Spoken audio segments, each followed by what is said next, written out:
Good evening dear students. आज का जो हमारा टॉपिक है that is cloning vectors. Exam point of view के लिए एंड बायोटेक्नोलॉजी के रिलेटेड में बात करूँ तो ये क्वेश्चन ऑन एंड ऑफ आएंगे। फुल मार्क में ये क्वेश्चन आ सकता है।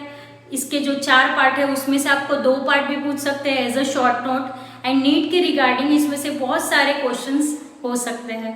तो let's start with the cloning vectors. तो सबसे पहले हम लोग बात करें कि क्लोनिंग वेक्टर्स मतलब क्या। मुझे क्लोन करने के लिए, मल्टीप्लिकेशन के लिए एक लिविंग ऑर्गेनिज्म चाहिए, और वो लिविंग ऑर्गेनिज्म मैं किसको ले सकती हूँ? That is more commonly plasmid और the bacteriophage. Plasmid means what? That is the extra chromosomal DNA. And अगर मैं बैक्टीरियोफेज की बेटा बात कर रही हूँ तो that is what? Virus that infects the bacteria.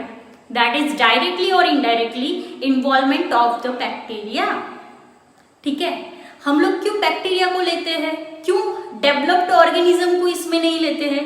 The reason is what? कि bacteria can multiply easily and it can multiply in the thousands of number in a same time.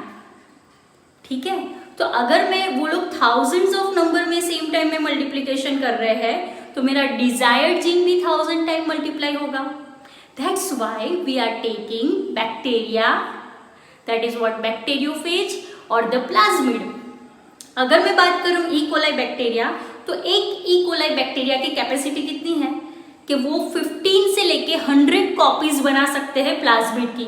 हो सकता है उससे भी ज्यादा, लेकिन इतनी तो वो एवरेज बना ही लेते हैं।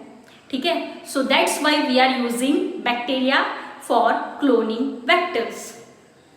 ठीक है, तो उसके लिए अगर मुझे क्लोनिंग वेक्टर के लिए कोई स्पीसीज चाहिए तो उसके फीचर्स क्या होने चाहिए?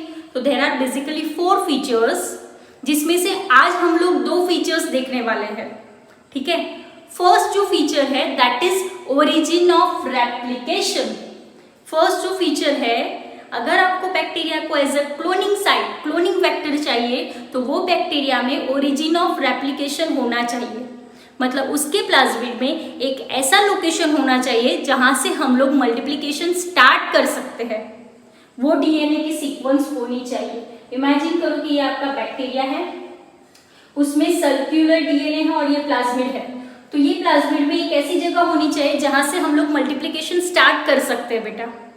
अब जहां से हम लोग मल्टीप्लिकेशन स्टार्ट कर रहे हैं तो that area, that region has also the capacity to control the copying number.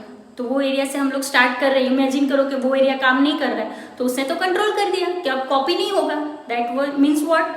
कि ये ओरिजिन ऑफ रेप्लिकेशन साइट में मल्टीप्लिकेशन करने की कैपेसिटी है, और कितना मल्टीप्लिकेशन करना है उसका भी कैपेसिटी है, उसका भी कंट्रोलिंग पावर है। ठीक है, तो ओरिजिन ऑफ रेप्लिकेशन में 2 पॉइंट्स देखेंगे, from where the replication starts, and second point that region can control a copy number of the link DNA. क्यों मैं ऐसा बोल रही हूँ? क्योंकि मैंने तो एलियन डीएनए या फिर रिकॉम्बिनेंट डीएनए को ऐड किया है। ठीक है, तो उसके अंदर कैपेसिटी है। नेक्स्ट हम लोग बात कर रहे हैं again selectable marker. What is the meaning of selectable marker?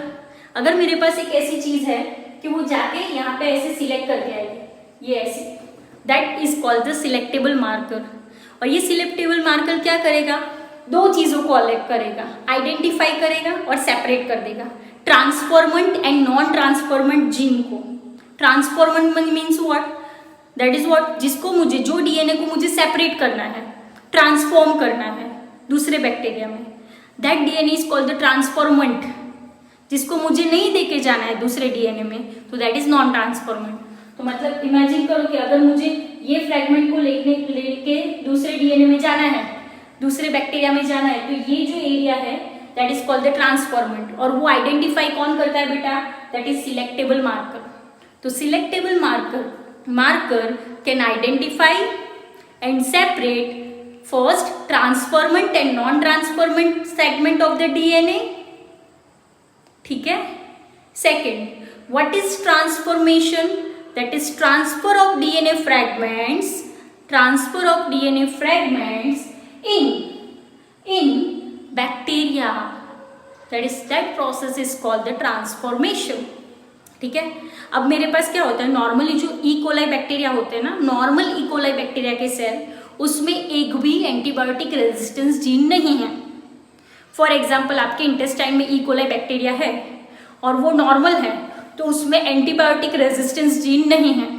और अगर आपने एंटीबायोटिक्स खाई दूसरे बैक्टीरियल इन्फेक्शन की वजह से, एंटीबायोटिक्स आपने खाई, तो क्या होगा, वो बैक्टीरिया मर जाएंगे, क्योंकि उसको रेजिस्ट करने वाला तो उसके पास जीन ही नहीं है।